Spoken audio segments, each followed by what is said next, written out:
ಬೇಕು. ನಮ್ಮ ಜೀವನದಲ್ಲಿ ಎಲ್ಲೆಲ್ಲಿ ತಪ್ಪಿದೀವಿ ಅಲ್ಲಿ ತಿದ್ದುಕೋಬೇಕು ಅನ್ನುವಂತಹ ಮನಸ್ಥಿತಿಯಿಂದ ಈ ಪವಿತ್ರ ದೇವಸ್ಥಾನದ ಆವರಣಕ್ಕೆ ತಾವೆಲ್ಲ ಬಂದರಿ. ಮನುಷ್ಯನಿಗೆ ಅರಮನೆ ಎಷ್ಟು ದೊಡ್ಡದಿದೆ ಅನ್ನೋಕ್ಕಿಂತ ಅರಮನೆಯಾಗ ಶಾಂತಿ ಸಮಾಧಾನಗಳು ಇರಂಗಿಲ್ಲ.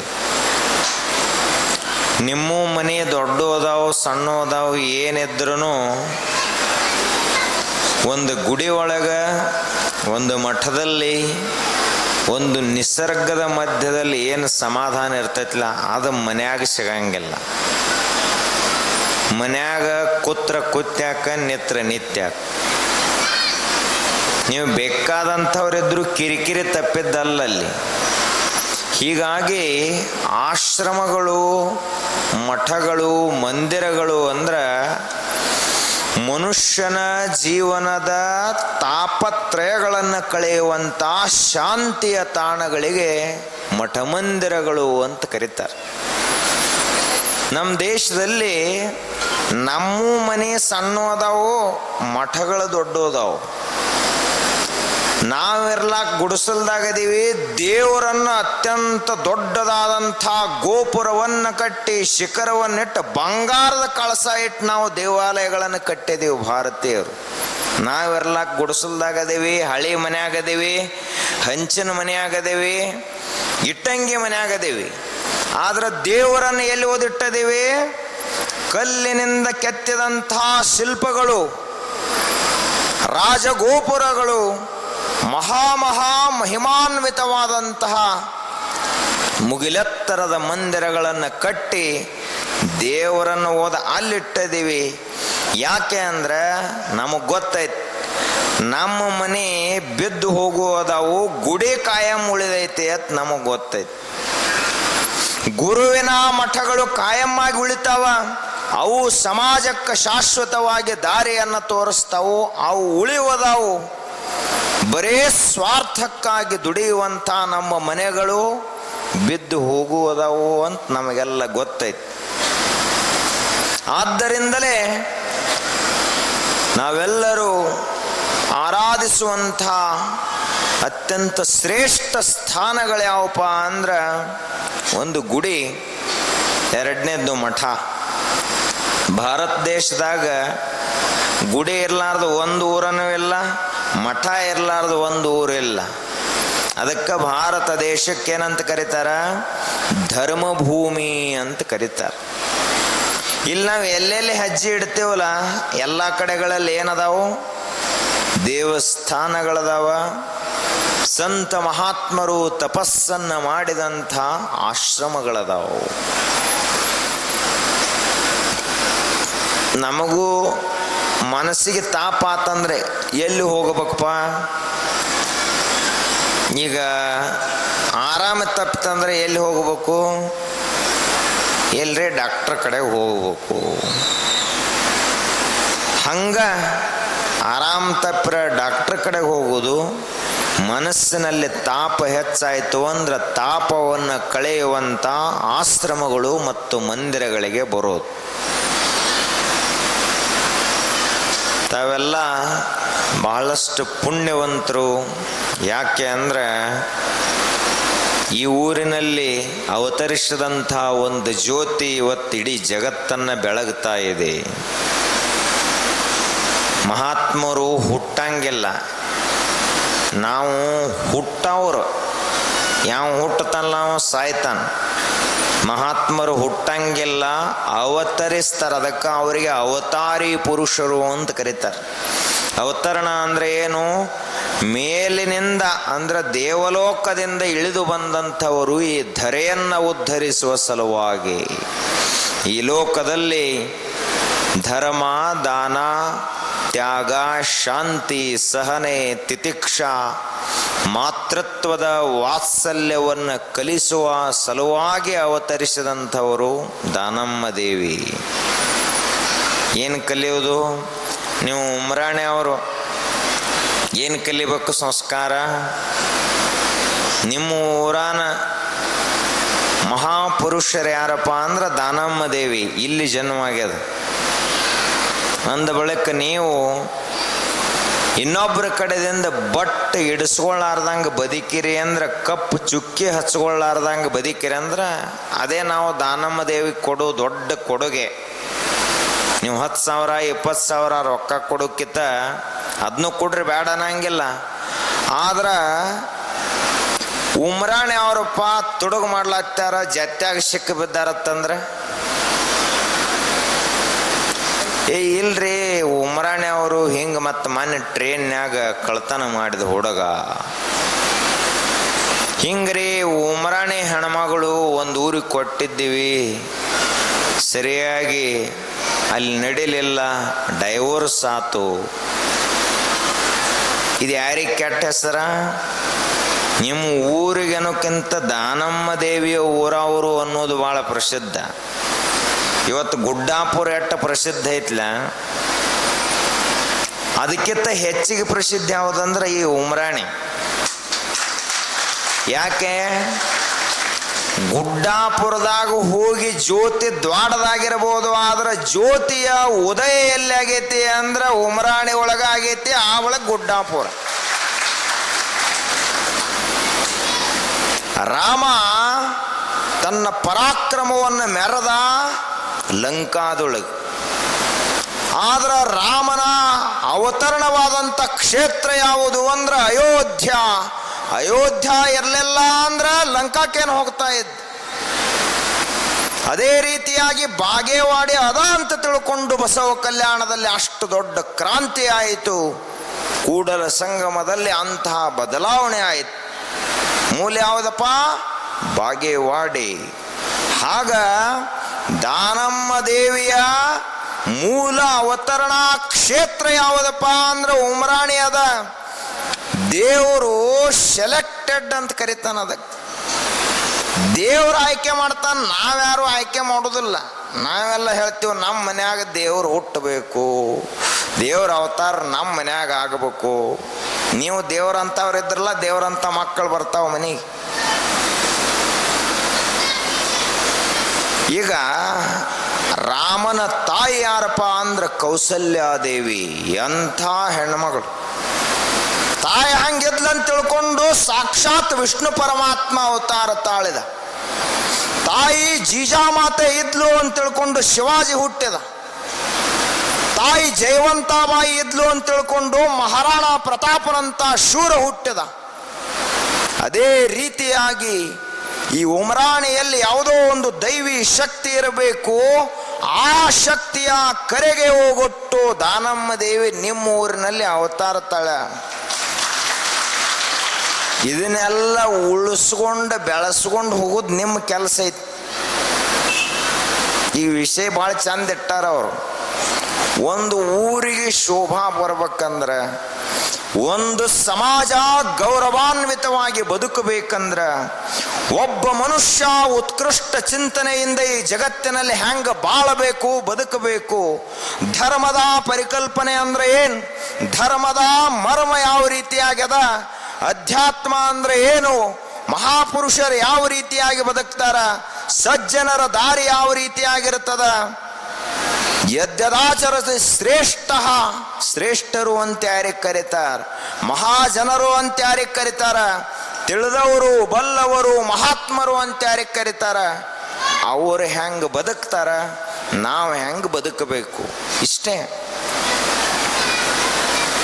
ಮಹಾತ್ಮರನ್ನವ್ರೇನಪ್ಪ, ಅವರು ಮನುಷ್ಯರ, ಆದ್ರೆ ಅವರ ವಿಚಾರ, ಅವರ ಬದುಕಿನ ರೀತಿ, ಅವರ ನಡವಳಿಕೆ ಭಾಳ ಚಲೋ ಇರ್ತಾವ. ಅವರು ಸರಳ ಸಾದಾ ಸಣ್ಣ ಹುಡುಗರಿಗೆ 10-12 ವರ್ಷದ ಹುಡುಗರಿಗೆ ಹೇಳುವಂಥ ನೀತಿಯ ಮಾತುಗಳನ್ನು ಹೇಳ್ಯಾರ.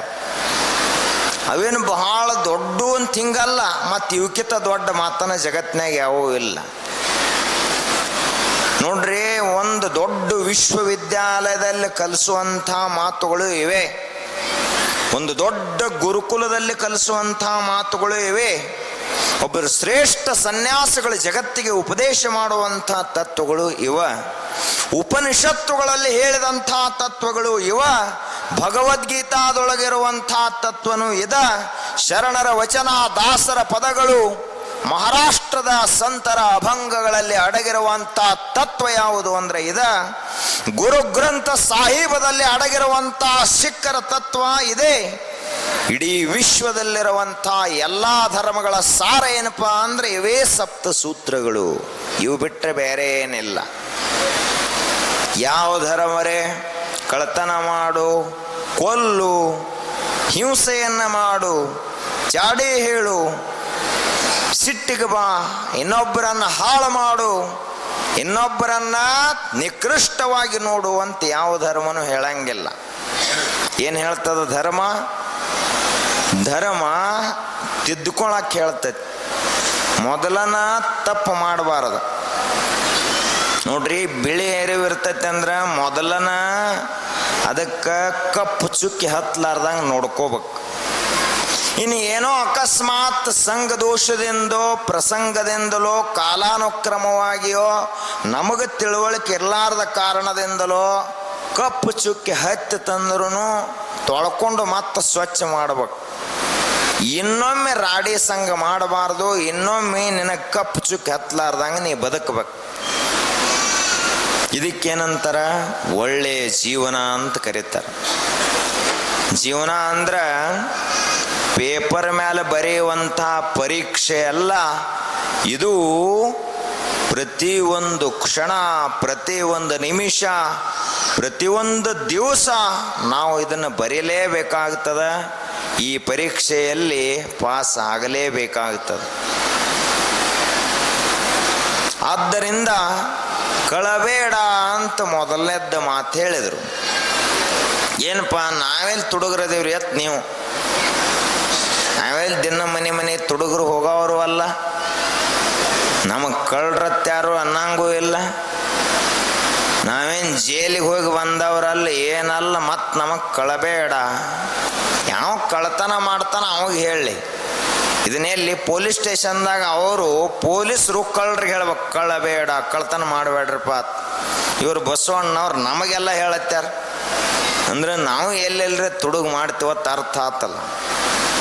ಬಸವಣ್ಣವ್ರ ದೃಷ್ಟಿ ಒಳಗೆ ನಾವು ತುಸು ಕಳ್ತನದ ಪ್ರವೃತ್ತಿ ನಮ್ಮಲ್ಲಿ ಇರುವುದರಿಂದಲೇ ನಮಗೆ ಕಳ್ತನ ಮಾಡಬೇಡ್ರಿ ಅಂತ ಹೇಳ್ಯಾರ ಅವ್ರ. ಏನೇನು ಕಳ್ತನ ಮಾಡ್ತೀವಿ ನಾವು? ಮಂದಿನ ಕೇಳ್ರಿ ಏನು ಗೊತ್ತಾಕೈತಿ? ನಮ್ಮ ಮನಸ್ಸ ನಾವು ಕೇಳ್ಬೇಕು, ಇಲ್ಲಿ ತಕ್ಕನ ಏನೇನು ತುಡುಗು ಮಾಡೇನಿ. ಯಾಕೆ ಅಂದ್ರೆ ಮಂದಿ ಗೊತ್ತಿರಂಗಿಲ್ಲ, ನಾವೇನು ಮಾಡಿರ್ತೀವತ್ತು ನಮಗೆ ಗೊತ್ತಿರ್ತೈತಿ. ಅದಕ್ಕೆ ನಮ್ಮ ಮನಸ್ಸನ್ನು ನಾವೇ ಕೇಳೋದು. ನಮಗೆ ಗೊತ್ತಿರ್ತೈತಿ ಪಕ್ಕ. ನಮ್ಮಟ್ಟ ದೊಡ್ಡ ಸಾಕ್ಷಿ ಯಾರೂ ಇಲ್ಲ ನಮ್ಮ ಬಗ್ಗೆ ಹೇಳಕ್ಕೆ, ಮತ್ತು ಮಂದಿ ಬಗ್ಗೆ ಅಲ್ಲ. ನಮ್ಮ ಕುರಿತಾಗಿ ನಾವು ಹೆಂಗದೇವೆ ಅಂತ ಮಂದಿ ಕೇಳೋದು ಬೇಡ, ನಮ್ಮ ಮನಸ್ಸನ್ನು ಕೇಳಿಬಿಟ್ರೆ ಸಾಕು. ನೀ ಚಲೋ ಅದೇವ ಕೆಟ್ಟದೇವತ್ತು ಮನಸ್ಸು ಒಂದು ಕ್ಷಣದಾಗ ಹೇಳ್ತೈತಿ. ಅದಕ್ಕೆ ಕಳಬೇಡ, ಕಳ್ತನ ಮಾಡಬೇಡಪ್ಪ. ಕಳ್ತನ ಯಾಕೆ ಮಾಡ್ತಾನ ಮನುಷ್ಯ? ಅದ ಪ್ರಶ್ನೆ. ಕಳ್ತನ ಯಾಕೆ ಮಾಡ್ತಾನ? ತನಗೆ ಈಗ ಸದ್ಯ ಇದ್ದದ್ದು ಕಡಿಮೆ ಬಿದ್ದೈತಿ ಅಂತ ಅನಿಸಿತು ಅಂದ್ರೆ ಕಳ್ತನ ಮಾಡ್ತಾನ ಮೊದಲನೇದ್ದು. ಈಗೇನು ದೇವರು ಒಂದು ರೊಟ್ಟಿ ಕೊಟ್ಟಿರ್ತಾನಲ್ಲ, ಅದಕ್ಕೆ ಕಡಿಮೆ ಬಿದ್ದೈತಿಪ್ಪ, ಅದರಲ್ಲೇ ನಂದು ಹೊಟ್ಟೆ ತುಂಬವಲ್ದು ತನಿಸ್ತಂದ್ರ ಕಳ್ತನ ಮಾಡ್ತಾನ. ಎರಡನೇದ್ದು ದುಡಿಲಾಕ ತಾಕತ್ತಿರ್ಲಿಲ್ಲ ಅಂದ್ರೆ ಕಳ್ತನ ಮಾಡ್ತಾನ. ಮೂರನೇದ್ದು ದೇವ್ರ ಅವನಿಗೆ ಕೊಟ್ಟಿರ್ತಾನ, ಎಲ್ಲಾನು ಇರ್ತೈತಿ, ದೋಸ್ತಿ ಸುಮಾರು ಇರ್ತೈತಿ, ಕಳ್ಳರ ಸಂಘ ಮಾಡಿ ಕಳ್ತನ ಮಾಡ್ಲಾಕ ಕಲಿತಾನ. ಈಗ ಹಲವಾರು ಕಾರಣಗಳು. ನಾವು ಏನರೆ ಮಾಡಿ ಏನು ಮಾಡ್ಬೇಕಾಗ್ಯದ? ನಮ್ಮಲ್ಲಿರುವಂಥ ಈ ಗುಣವನ್ನು ಸಂಪೂರ್ಣ ತೆಗೆದು ಹಾಕಬೇಕಾಗಿದೆ. ಕಳಬೇಡ.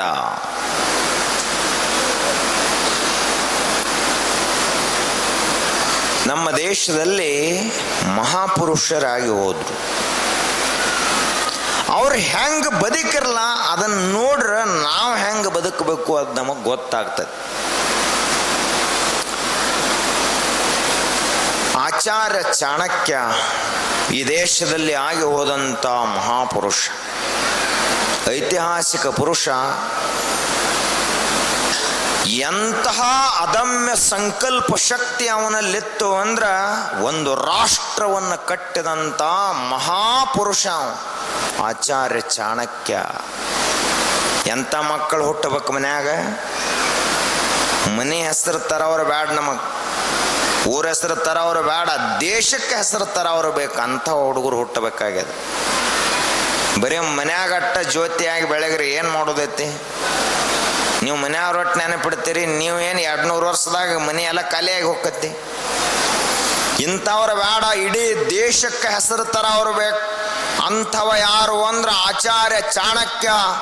ಇವತ್ತಿಗೂ ಕೂಡ ರಾಜನೀತಿಯನ್ನು ಹೆಂಗೆ ಮಾಡಬೇಕು, ಒಂದು ರಾಜ್ಯವನ್ನು ಯಾವ ರೀತಿಯಾಗಿ ಕಟ್ಟಬೇಕು, ಆದರ್ಶ ರಾಜ್ಯ, ಸುಭಿಕ್ಷವಾದಂಥ ರಾಜ್ಯ ಯಾವ ರೀತಿಯಾಗಿ ಇರಬೇಕು ಅನ್ನುವುದಕ್ಕಾಗಿ ದಿಗ್ದರ್ಶನವನ್ನು ಮಾಡಿಟ್ಟಂಥ ಮಹಾಪುರುಷ ಯಾರು ಅಂದ್ರೆ ಆಚಾರ್ಯ ಚಾಣಕ್ಯ. ಅರ್ಥಶಾಸ್ತ್ರ ಅನ್ನುವಂಥ ಗ್ರಂಥವನ್ನು ಬರೆದ್ರ ಇವತ್ತಿಗೂ ಕೂಡ ರಾಜ್ಯವಾಳುವಂಥವರಿಗೆ ಅದರಲ್ಲಿ ನೀತಿಯ ಮಾತುಗಳದಾವು. ಯಾವ ರೀತಿಯಾಗಿ ಟ್ಯಾಕ್ಸ್ ಕಲೆಕ್ಷನ್ ಮಾಡಬೇಕು, ಯಾವ ರೀತಿಯಾಗಿ ಸೈನ್ಯವನ್ನು ಕಟ್ಟಬೇಕು, ಮಂತ್ರಿಗಳು ಯಾವ ರೀತಿಯಾಗಿ ಕೆಲಸ ಮಾಡಬೇಕು, ರಾಜ ಯಾವ ರೀತಿಯಾಗಿ ಕೆಲಸ ಮಾಡಬೇಕು, ಪ್ರಜೆಗಳ ಕರ್ತವ್ಯ ಏನದ, ರಾಜ್ಯ ಸುಭಿಕ್ಷವಾಗಿರಬೇಕು, ಸುರಕ್ಷಿತವಾಗಿರಬೇಕು, ಸುಭದ್ರವಾಗಿರಬೇಕು. ಅಷ್ಟೇ ಅಲ್ಲದೆ ರಾಜ್ಯ ಇಡೀ ವಿಶ್ವಕ್ಕೆ ಮಾರ್ಗದರ್ಶಿಯಾಗಿರ್ಬೇಕಂದ್ರೆ ಆದರ್ಶಪ್ರಾಯವಾದಂಥ ರಾಜ್ಯ ಇರಬೇಕು ಅಂದ್ರೆ ಯಾವ ರೀತಿಯಾಗಿ ಕಟ್ಟಬೇಕು, ಯಾವ್ಯಾವ ಕ್ವಾಲಿಟೀಸ್, ಯಾವ್ಯಾವ ಗುಣಲಕ್ಷಣಗಳು ಆ ರಾಜ್ಯದಲ್ಲಿ ಇರಬೇಕು ಅನ್ನುವುದರ ಕುರಿತಾಗಿ ಗ್ರಂಥವನ್ನು ಬರೆದಂಥವ ಆಚಾರ್ಯ ಚಾಣಕ್ಯ. ಅವನು ಮಾಡಿದಂಥ ಕ್ರಾಂತಿಯನ್ನು ಸಾಣದಲ್ಲ ನೋಡ್ರಿ. ಅವನಿಗೆ ಬಹಳ ದೊಡ್ಡ ಅಪಮಾನ ಆಯಿತು. ಮನುಷ್ಯನಿಗೆ ಅಪಮಾನ ಆಗಬೇಕು. ಅಪಮಾನ ಆಗಲಿಲ್ಲ ಅಂದರೆ ಯಾರು ಸಿಟ್ಟಿಗೆದ್ದ ಸಾಧನೆ ಮಾಡಂಗಿಲ್ಲ. ನಿಮಗೂ ಯಾರೇ ಏನ್ರಿ ಅಂದ್ರೆ ತಿಟ್ಕೋರ್ ನೀವು, ಏನು ನಿನಗೇನು ಮನೆ ಕಟ್ಟು ಕೋತ್ ನಿನಗಾಕತ್ತೇನೋ ತಂದ್ರಂದ್ರೆ ಇವು ಸಿಟ್ಟಿಗೆ ಅದು ಕಟ್ಲಕ್ಕೆ ಚಾಲೋ ಮಾಡ್ತಾನೆ.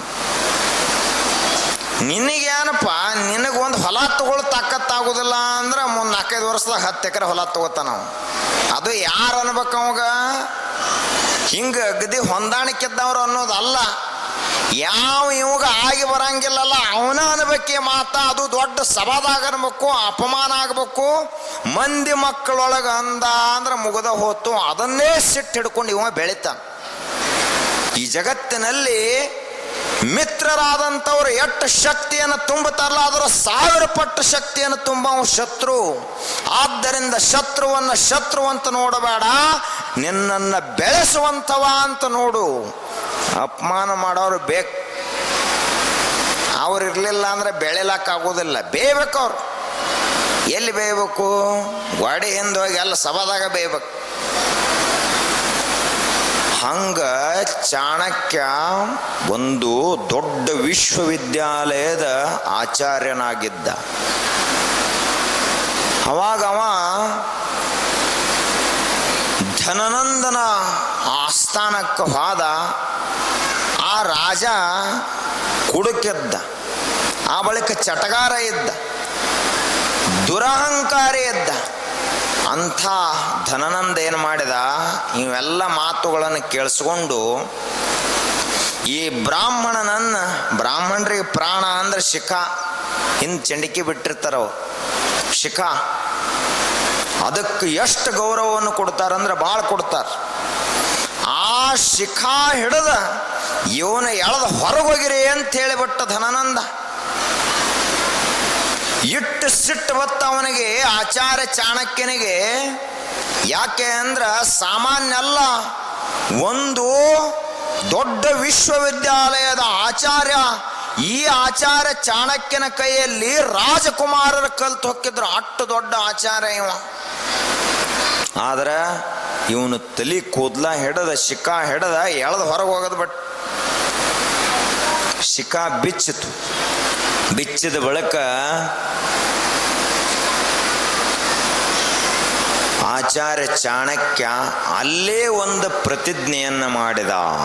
ಏನಂಥೇಳಿ, ಇದೇನು ಬಿಚ್ಚತ್ಲೆ ಶಿಖಾ, ಇದನ್ನು ಹೊಳೆ ಕಟ್ಟಂಗಿಲ್ಲ ತಂದವ. ಯಾಕೆ ಕಟ್ಟಂಗಿಲ್ಲ? ಈ ನಿನ್ನ ನಂದ ಸಾಮ್ರಾಜ್ಯವನ್ನ ಅಧಃಪತನ ಮಾಡಿ ಈ ಸಾಮ್ರಾಜ್ಯವನ್ನ ಕಿತ್ತೊಗೆದು ಇದೇ ಜಾಗದೊಳಗ ಒಬ್ಬ ದೊಡ್ಡ ಚಕ್ರವರ್ತಿಯನ್ನು ಕೂಡ್ರಿಸಿ ಧರ್ಮದ ರಾಜ್ಯ ಅಂದ್ರೆ ಹೆಂಗಿರ್ತೈತಿ ಅಂತ ಕಟ್ಟಿ ತೋರಿಸ್ನಂತ ಪ್ರತಿಜ್ಞೆ ಮಾಡಿದ. ಆ ಧನನಂದನ ಬಾಗಿಲಲ್ಲಿ ನಿಂತು